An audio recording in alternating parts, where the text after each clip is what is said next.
Hello बच्चों, कैसे हैं? तो हम लोग मूल अधिकार में अनुच्छेद 32 तक पढ़ लिए थे।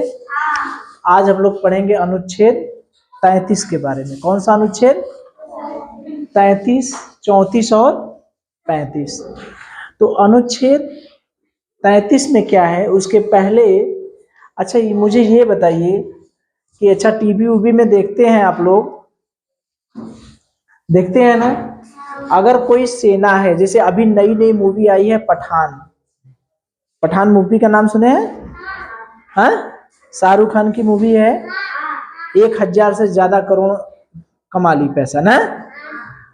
और इसके पहले आई थी टाइगर मूवी, सलमान खान की। टाइगर, टाइगर जिंदा है, ये सब मूवी। तो उसमें या धारावाहिक आता है सीआईडी, देखते हैं? सीआईडी आता है, क्राइम पेट्रोल आता है। उसमें ये होता है कि एक सैनिक होता है, जैसे सेना होती है, सेना अपनी होती है ना। सेना में जल सेना, थल सेना और वायु सेना होती है। इसके अलावा एक खुफिया विभाग होता है। कौन सा विभाग होता है? खुफिया विभाग। खुफिया विभाग, जिसे रा एजेंट भी कहते हैं। रा एजेंट, रा एजेंट, खुफिया विभाग। खुफिया विभाग समझिए। खुफिया विभाग करता क्या है? देश की जो दूसरे देश की जो सूचनाएं रहती है, ये गुप्त रूप से इनको कोई जानता नहीं। ये सब गुप्त रूप से सूचनाएं अन्य देशों की एकत्रित करते हैं। मतलब समझ रहे हैं? जैसे मान लीजिए कोई पाकिस्तान की सूचना एकत्रित कर रहा है, कोई विदेश में है, मान लीजिए कोई अमेरिका में है। भारत का कोई खुफिया व्यक्ति, खुफिया एजेंसी के तहत जो कोई आदमी है, मान लीजिए कोई सैनिक है, ठीक है? एक सैनिक है, ये कहाँ रह रहा है? मान लीजिए अमेरिका में। कहाँ रह रहा है? अमेरिका में। है कहाँ का? भारत का। भारतीय सेना का है आदमी, लेकिन वो कहाँ रह रहा है? अमेरिका में।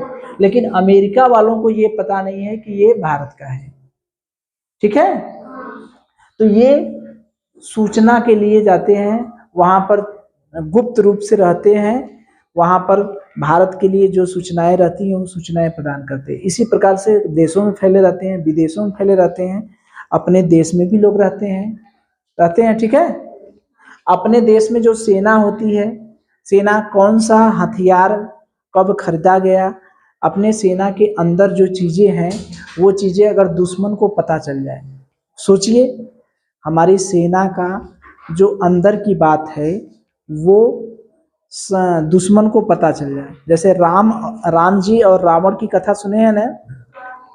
उसमें विभीषण क्या करते हैं? विभीषण रावण के घर के रहते हैं, लेकिन वो अपने घर का अंदर की बात किसे बता देते हैं? रामचंद्र जी को बता देते हैं कि इनके नाभि में मारेंगे तो मर जाएंगे। तो वो रावण की क्या हो जाती है? मृत्यु हो जाती है। तो वैसे ही अगर हम लोग रावण को क्या मान लें? अपनी सेना मान लें। रावण को सेना मान लेंगे। चलिए, अच्छा समझ रहे हैं बात को? कि घर का आदमी अगर अपनी सूचना दूसरे को दे देता है तो घर वालों को नुकसान होता है कि नहीं? रावण के घर के अंदर की बात दुश्मन, यानी रावण के दुश्मन कौन थे? राम थे। उनको पता चल गया तो रावण की मृत्यु भी हो गई, मतलब पूरा वंश समाप्त हो गया ना? ऐसे ही अपने सेना की अंदर की बात अगर दुश्मन को पता चल जाती है, तब वो पूरा का पूरा भारत के लिए क्या होगा? फायदेमंद होगा कि नुकसान होगा? नुकसान होगा ना? दुश्मन हमारे अंदर की बात जान जाएंगे कि कहाँ कहाँ सेना है, कहाँ कहाँ मिसाइल है, क्या कौन से हथियार कहाँ है, कब हम आक्रमण कर दें, ये सब सारी बातें जान जाएंगे तो आक्रमण कर देंगे। इसी तरह से हुआ था आक्रमण होटल ताज पर, पता है? समुद्री रास्ते से गए थे, यहाँ से मुंबई में यही होटल ताज था। ये समुद्री रास्ते से नहीं है, ये अरब सागर है ना? अरब सागर से होकर गए थे, यहीं पर होटल ताज था, इसी पर सब आतंकवादी हमला किए थे। तो अगर दुश्मन को अपने अंदर की बात पता चल जाती है तो हमारे लिए बहुत नुकसानदायक होता है। ठीक है, तो इसीलिए बना है अनुच्छेद 33। अनुच्छेद 33 इसलिए बना है कि जो हमारे सेना है, गुप्तचर विभाग है, गुप्तचर वही जो एजेंट बताए हैं ना, सेना में कौन कौन सेना है, जल सेना, थल सेना, वायु सेना, अर्धसैनिक बल, और ये पुलिस वाले भी हैं, पुलिस बल भी है। ये सब राजदूत, राजदूत जानते हैं, ऐसे व्यक्ति जो एक देश से दूसरे देश जाते हैं उनका प्रतिनिधि बनकर। प्रतिनिधि मतलब समझ रहे हैं, जैसे आपके यहाँ शादी वादी होता है ना, शादी होता है ना, तो लड़के वाले से पंडित जी जाते हैं लड़की वाले के यहाँ, जाते हैं ना, देखते हैं ना, न्योता लेकर जाएंगे, हल्दी न्योता लेकर जाएंगे, संदेशा लेकर जाएंगे लड़की वाले से लड़के वाले के यहाँ, जाते हैं ना, तो उनकी बड़ी आवाभगत होती है। इसलिए कि उनकी आवाभगत नहीं करेंगे तो पंडित जी आकर कह देंगे कि अरे वो लड़की वाले बड़ा बदमाश हैं, बहुत दुष्ट हैं, हमारा तो सेवा सत्कार कहीं पे नहीं किले। ऐसा होता है ना, तो वही हाल होता है राजदूत का। जैसे भारत के राजदूत अगर अमेरिका में जाते हैं तो उनका बहुत बढ़िया स्वागत होता है। क्यों? क्योंकि ये रहे कि उन लोगों वो ये ना कह सके कि अमेरिका वाले बहुत बेकार हैं, उनका स्वागत अच्छे तरीके से किया जाता है, उनका सम्मान किया जाता है। तो वो सूचना लेकर जाते हैं, संधि करने के लिए कोई काम रहता है तब जाते हैं, तो वो होते हैं राजदूत। समझ में आया? मीडिया, मीडिया मतलब ये जो प्रेस वाले हैं, टीवी वाले, न्यूज वाले, चैनल वाले, पेपर वाले, अखबार वाले, ये सब होते हैं। ठीक है, तो इन सब का अधिकार, मूल अधिकार सीमित रहता है। सीमित रहता है मतलब कम कर दिया जाता है। अनुच्छेद 33 यही कहता है कि सेना, गुप्तचर, राजदूत, मीडिया, यानी ये जल सेना, थल सेना, वायु सेना, पुलिस या इनसे जुड़े आदमी, जैसे सेना में एक सेना हो गई, उस सेना में कई लोग हैं, जैसे कोई बस चलाने वाले होंगे, कोई बाल काटने वाले होंगे, कोई जूता पॉलिश करने वाले हैं, कोई वॉचमैन होंगे, कोई सफाई करने वाले होंगे, नहीं होंगे? सेना में सब लोग होते हैं ना, तो वो सब लोग अपने मन का ये नहीं कहेंगे कि मूल अधिकार हमको दे दो, हमको, हम जो मन करेगा वो बोलेंगे, जहाँ चाहे चाहे हड़ताल कर दें। हड़ताल उड़ताल नहीं कर सकते, सभा नहीं कर सकते। जो हमारी मूल अधिकार है मौलिक अभिव्यक्ति का, मतलब मैं कुछ भी बोल सकता हूँ, कुछ भी नहीं बोल सकते, इन सब पर रोक रहता है। सेना अगर कुछ भी बोलने लगे, सोचिए, एक उदाहरण दे, जैसे सेना का हम लोगों का मूल अधिकार है, हमें कुछ भी बोलने से रोका जा सकता है। अनुच्छेद 19 में ये कहा गया है कि हम अपने विचार व्यक्त कर सकते हैं, सभा कर सकते हैं, संगठन बना सकते हैं कि नहीं? लेकिन कल्पना करिए कि अगर कोई सेना अपना विचार व्यक्त करने लगे, अपनी बात व्यक्त करने लगे, सेना का कोई आदमी कह दे कि भैया मिसाइल वहाँ रखी है, वहाँ का नक्शा वहाँ है, औजार यहाँ है, हथियार यहाँ है, ये सब बातें भी बोलने लगे, कहे कि हमको अधिकार है, तब तो अपना देश तो गया, बर्बाद नहीं हो जाएगा? हो जाएगा ना? तो अनुच्छेद 33 में यही है कि इन सब के मूल अधिकार क्या है, सीमित कर दिए गए, यानी कम कर दिए गए हैं। किनके किनके? सेना के, गुप्तचर के, राजदूत के, मीडिया के, और ये सब जो सैनिक बल है, पुलिस है, सेना है, आर्मी है, इन सब के मूल अधिकार क्या हैं, कम कर दिए गए हैं। तो आपसे ये पूछा जाएगा कि कौन सा अनुच्छेद है जिसमें सेना, मीडिया, गुप्तचर, राजदूत, इन सब के अधिकार सीमित कर दिए जाते हैं? कौन सा अनुच्छेद है? अनुच्छेद 33। कौन सा अनुच्छेद? अनुच्छेद 33। ये धरना नहीं कर सकते। ये नहीं कि सेना वाले को कभी धरना करते हुए देखे हैं? कभी देखे हैं कि सेना वाले भी धरना दिए हैं? आर्मी वाले, पुलिस वाले कभी धरना दिए हैं? कहीं देखे हैं? नहीं ना। कहीं प्रदर्शन किए हैं? नहीं। कहीं सभा किए हैं? नहीं। अपने मन का नहीं ना है कि जो ना मन करे तो ना बोल दे, ऐसा इन सबको नहीं किया, क्योंकि इस अनुच्छेद 33 में इस पे रोक है। इस पे अनुच्छेद 33 में क्या है? रोक है। तो अनुच्छेद 33 के बारे में समझ में आया। अनुच्छेद 33 में सेना, गुप्तचर विभाग, राजदूत, मीडिया और इनसे जुड़े जो लोग हैं, इनसे जुड़े लोग का मतलब सेना में काम करने वाले जितने लोग हैं। सेना में हो सकता है कोई सफाई करने वाला हो सकता है कि नहीं?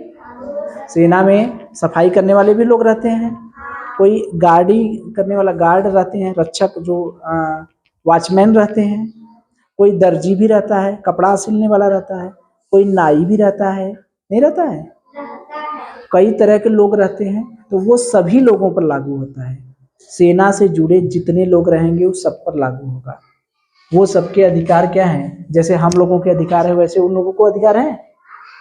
नहीं ना है। उनके अधिकार सीमित कर दिए जाते हैं। इसीलिए देखते हैं आर्मी लोगों की सब लोग बहुत सम्मान करते हैं इन सबको। क्यों? क्योंकि वही लोग देश की रक्षा करते हैं ना। हम लोग रात में चैन से सोते हैं तो किसकी बदौलत? उन्हीं लोगों की वजह से ना। लद्दाख में -40 डिग्री टेम्परेचर रहता है, तब पर भी वो सीमा पर डटे रहते हैं कि नहीं? हम लोग क्या है? हम लोग आराम से सोए रहते हैं, घर में रहते हैं कि नहीं? तो इसीलिए सब उनका सम्मान करते हैं। तो अनुच्छेद 33 में क्या है पता चल गया। और अनुच्छेद 34, अच्छा अनुच्छेद 33 से संबंधित कुछ नियम भी हैं कि सैन्य नियम कब लागू हुआ था? 1950 में। कब बनाया गया था? 1950 में। नौसेना अधिनियम कब बनाया गया था? 1950। वायुसेना अधिनियम कब बनाया गया था? 1950। यानी जल, थल, वायु इन तीनों सेनाओं से संबंधित अधिनियम 1950 में बनाया गया था। ठीक है। सीमा सुरक्षा बल अधिनियम कब लागू किया बनाया गया था? 1961। पुलिस बल अधिनियम 1966। इन सब का यही मकसद है कि अपने मन का देश की सुरक्षा के विरुद्ध कोई ऐसा काम मत करिए जिससे देश को या आम पब्लिक को कोई नुकसान हो। इसीलिए ये नियम बनाया गया है। सही है कि गलत है? अच्छा बताइए। सही है ना? अगर सही नहीं होता तो ये सब भी लगते, सब बात दुश्मन को लगते बताने, तो अपना भारत बर्बाद हो जाता ना। तो ये सही नियम है ना। 34 में क्या है? Martial law. मार्शल लॉ क्या होता है समझ रहे हैं? जैसे सोचिए ये अपना नौगढ़ एरिया है, ठीक। यहाँ के लोग एकदम सबके पास हथियार है, मशीन गन्स, बंदूक, खूब गोला बारूद खूब है, ठीक है। और सब आपस में लड़ रहे हैं, एक दूसरे से लड़ाई कर रहे हैं, ठीक। पुलिस आई, पुलिस समझाई, नहीं माने। पुलिस आके मारपीट करी, पुलिस को भी लगे मारने। पुलिस कंट्रोल करने में असफल हो गई, ठीक। सीआरपीएफ वालों को बुलाया गया, वो भी लगभग में असफल हो गए। जब पुलिस वाले असफल हो जाते हैं, जब पुलिस की व्यवस्था, पुलिस रोकने में नाकाम हो जाती है, तब किसको बुलाया जाता है? सेना को। जैसे अब यहाँ पर ये मान लीजिए हम लोगों का नौगढ़ का एरिया है। ये कौन सा एरिया है? यहाँ पर सब महान महान लोग हैं। कौन कौन लोग हैं? महान महान लोग हैं।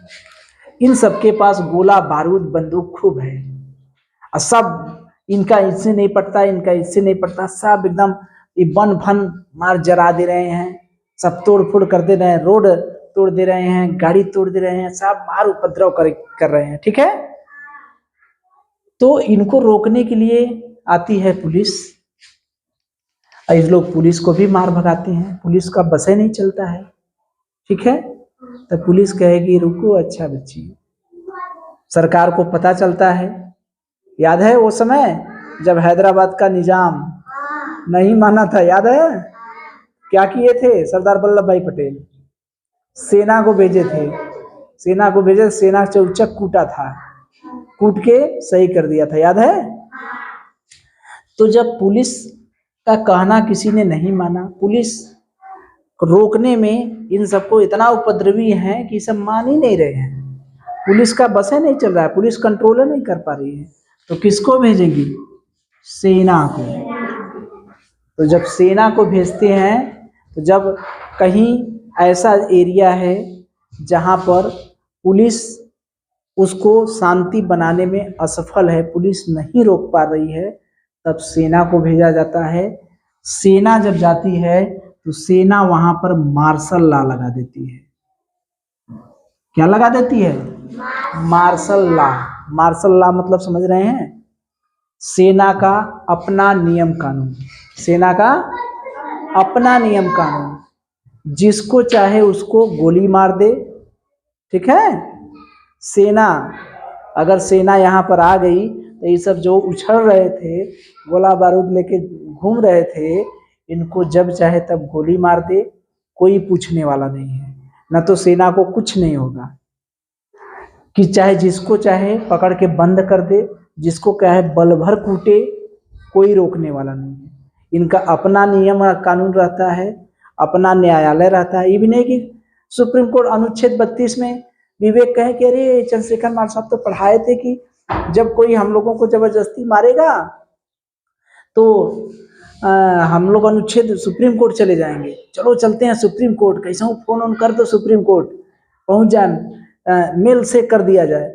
तब से अच्छा समझाएंगे कि चंद्रशेखर मार साहब ये भी पढ़ाए थे कि जब कहीं सेना आ जाती है, अपना नियम कानून लगा देती है, तो वहां पर वो अनुच्छेद 32 वाला काम नहीं करता। किसका नियम चलता है? किसका नियम चलता है? सेना का। सेना जिसको चाहे उसको मार सकती है, जिसके घर में चाहे तलाशी ले सकती है, जिसको चाहे बंधक बंद कर सकती है जेल में, और जिसको चाहे गोली मार दे। सेना कुछ भी कर सकती है, उसको कोई नहीं रोक सकता, न तो संसद, न तो सुप्रीम कोर्ट, न तो कानून। वहां पर किसका नियम चलता है? यहाँ पर देश का कौनो नियम कानून नहीं चलेगा, केवल किसका नियम कानून चलेगा? सेना का। तो ये मार्शल लॉ बड़ा खतरनाक है। ठीक है? भगवान से मनाइए कि कहीं मार्शल लॉ लगे ना। ये वैसी जगह लगता है जहाँ पर पुलिस नाकाम हो जाती है, व्यवस्था कंट्रोल नहीं कर पाती, वहाँ पर सेना को बुलाया जाता है कि जा भैया, जा जी ले अपनी जिंदगी, मतलब जा मार्शल लॉ लगा दे, सब सही हो जाएंगे अपने आप। कितना खतरनाक है कि नहीं? इसके लिए हम न्यायालय में जा सकते हैं? न्यायालय में भी नहीं जा सकते, कोई हिसाब नहीं। ये सेना का अपना नियम कानून होता है। बल भर थूरती है, बल भर कूटती है, चाहे जिसको एक तरफ से सबको मार के बिछा दे, कोई बोलने वाला नहीं है। सेना का अपना न्यायालय होता है। इसे कहते हैं क्या? Martial law. है खतरनाक नियम में, बहुत खतरनाक नियम है ना। ऐसा कब होता है पता है? जब कोई देश दूसरे देश पर कब्जा कर लेता है।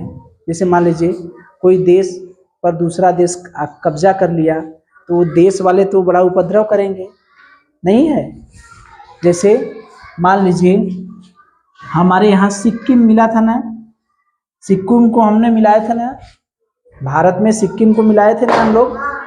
तो सिक्किम के लोग मान लीजिए उपद्रव करते, मान लीजिए, ठीक है, मान लीजिए सिक्किम के लोग उपद्रव करते, तो हम लोग किसको भेजते?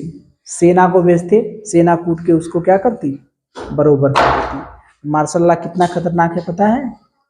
इसके पहले हम लोग थोड़ा सा पढ़े थे आपातकाल, आपातकाल वाला भी पढ़े थे। तो आपातकाल क्या है? दोनों एक दूसरे से मिलता जुलता है, लेकिन दोनों अलग है। आपातकाल क्या है? राष्ट्रपति जी लगाते हैं। आपातकाल तब लगता है जब कोई बाहर का देश आक्रमण कर दे, नियम कानून का उल्लंघन हो, या तो फिर गृह युद्ध छिड़ जाए। आपातकाल दूसरी चीज है। आपातकाल क्या है? दूसरी चीज है। से मार्शल लॉ दूसरी चीज है। मार्शल लॉ में केवल मूल अधिकार प्रभावित होते हैं। मार्शल लॉ में क्या होते हैं? मूल अधिकार आपके सीमित कर दिए जाएंगे, मूल अधिकार पूरे के पूरे सीमित कर दिए जाएंगे। आपातकाल में क्या होता है? मूल अधिकार तो सीमित कर दिए जाते हैं, उसके साथ साथ केंद्र और राज्य भी प्रभावित होता है। ठीक है? और इसमें केंद्र और राज्य नहीं प्रभावित होगा। जैसे नौगढ़ में मार्शल लॉ लग गया तो सरकार से कोई मतलब है? कोई मतलब नहीं। लेकिन आपातकाल जब लगता है तो उसमें केंद्र और राज्य दोनों से मतलब रहता है। अंतर समझ में आया? मार्शल लॉ कैसे लगता है? अनुच्छेद 32 के तहत। और आपातकाल कब लगता है? अनुच्छेद 352 के तहत। मार्शल लॉ कब लगता है? जब कानून व्यवस्था असफल हो जाती है, यानी पुलिस वाले रोकने में असफल हो जाते हैं। आपातकाल कब लगता है? 3 कंडीशन होता है। जब युद्ध की स्थिति हो, कोई बाहरी देश ने आक्रमण कर दिया हो और सशस्त्र विद्रोह हो जाए। ये 3 कंडीशन में आपातकाल लगता है। ठीक है।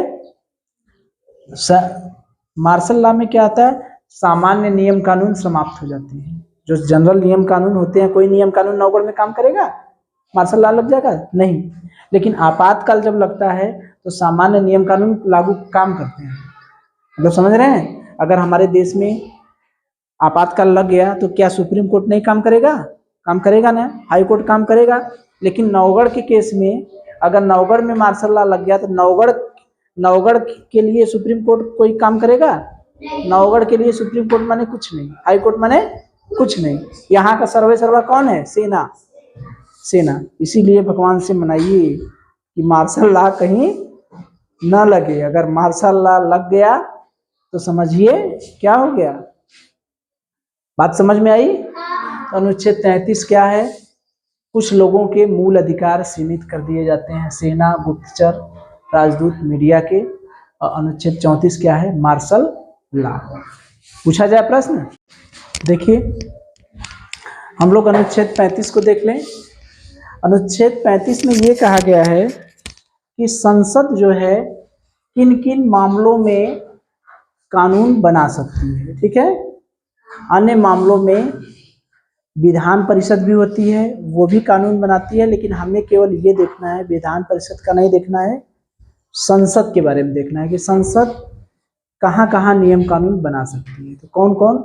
देखिए, अनुच्छेद 16 का 3 और अनुच्छेद 32 का 3, अनुच्छेद 33 और अनुच्छेद 34, अनुच्छेद 17 और अनुच्छेद 23।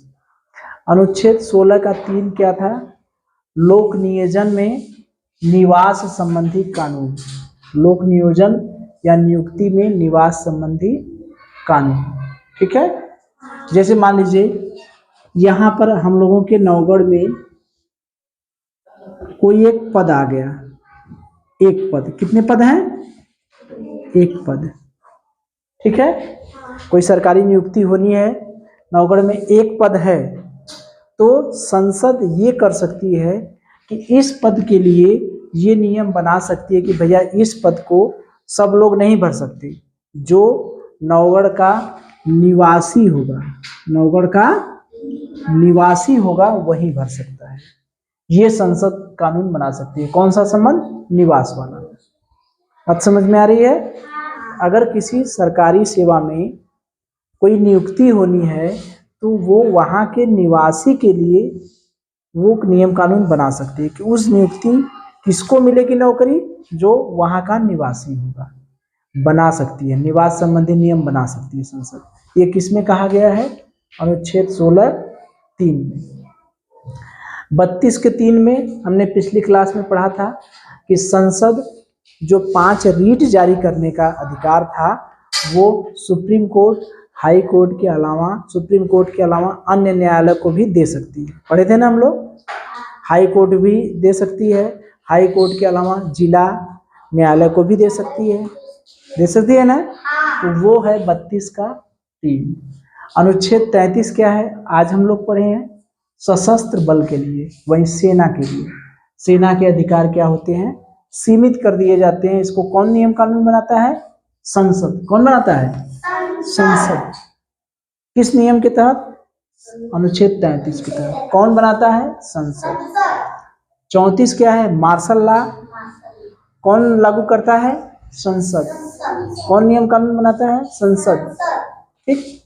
संसद ने नियम कानून बना दिया कि भैया वहां मार्शल लॉ लगा दो, तो वहां पर केवल सेना का नियम चलेगा, सेना के अलावा कोई नहीं। ये भी संसद करेगा। और ये अनुच्छेद 17 अस्पृश्यता का नियम, छुआछूत, भेदभाव, हम लोग पढ़े हैं। छुआछूत, भेदभाव, किसी से हम भेदभाव नहीं कर सकते। ये भी नियम कानून कौन बनाती है? संसद। अनुच्छेद 23 शोषण के विरुद्ध, कोई किसी का शोषण नहीं कर सकता। ठीक है, तो ये सब जो इसके संबंधित कानून बनाती है, कौन बनाती है? संसद। किस अनुच्छेद के तहत? अनुच्छेद 35। ठीक है, चलिए चलिए चलिए मुझे ये बताइए कि जो हमारे सैनिक हैं, सेना के जवान और सैनिक, गुप्तचर, राजदूत, मीडिया, इन सबके जो अधिकार हैं वो देश की सुरक्षा के देखते हुए उनके अधिकार सीमित कर दिए जाते हैं। एक अनुच्छेद होता है उसके तहत। कौन सा अनुच्छेद? अनुच्छेद 33। बहुत अच्छे। अच्छा, मुझे ये बताइए कि अनुच्छेद 33 जो है में हम धरना कर सकते हैं? नहीं। अच्छा, कोई सेना है वो प्रदर्शन कर सकती है? सभा कर सकती है? Very good. अच्छा, ये बताइए कि कोई राजदूत है जो भारत से मान लीजिए अमेरिका गए हैं, ठीक, तो अपनी सूचना, खुफिया जो सूचना है वो अमेरिका को बता देंगे? किस अनुच्छेद के तहत नहीं बताएंगे? अनुच्छेद 33। Very good. अच्छा, अनुच्छेद 33 क्या है? अनुच्छेद 33 में एक नियम लगता है, उस नियम का नाम बताइए। कौन सा लॉ है? अनुच्छेद 34 में कौन सा लॉ है? Martial law. वेरी गुड, बहुत अच्छे।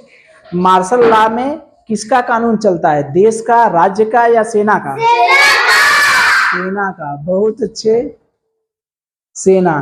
तो सेना मार्शल लॉ में कुछ नहीं करेगी? सेना क्या क्या कर सकती है? गोली मतलब कुछ भी कर सकती है वहां के कंट्रोल को। तो सेना की जरूरत क्यों पड़ती है?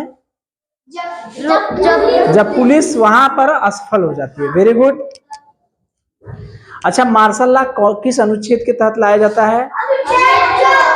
अनुच्छेद 34। Very good. अच्छा, इसी से मिलता जुलता आपातकाल है, राष्ट्रीय आपातकाल। आपातकाल किस अनुच्छेद के तहत लाया जाता है? 300। Very good. अच्छा, मुझे ये बताइए कि राष्ट्रीय आपातकाल और मार्शल लॉ में थोड़ा सा कुछ अंतर है।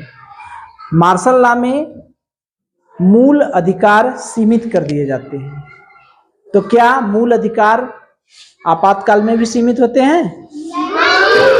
हाँ, सीमित होते हैं। उसके साथ साथ केंद्र और राज्य का महत्व रहता है ना। बहुत अच्छे। अच्छा, मुझे ये बताइए कि मार्शल लॉ में सामान्य नियम कानून जो है बने रहते हैं या समाप्त हो जाते हैं? समाप्त हो जाते हैं। हाँ, राष्ट्रीय आपातकाल में सामान्य जो न्यायालय रहते हैं वो बने रहते हैं कि समाप्त हो जाते हैं? बने रहते हैं। ठीक है। अच्छा, मुझे ये बताइए सैन्य अधिनियम कब लागू किया गया था, पारित हुआ था? 50। नौसेना अधिनियम कब पारित किया गया था? वायुसेना अधिनियम? सीमा सुरक्षा बल अधिनियम? पुलिस बल अधिनियम? 1966। वेरी गुड, बैठ जाइए।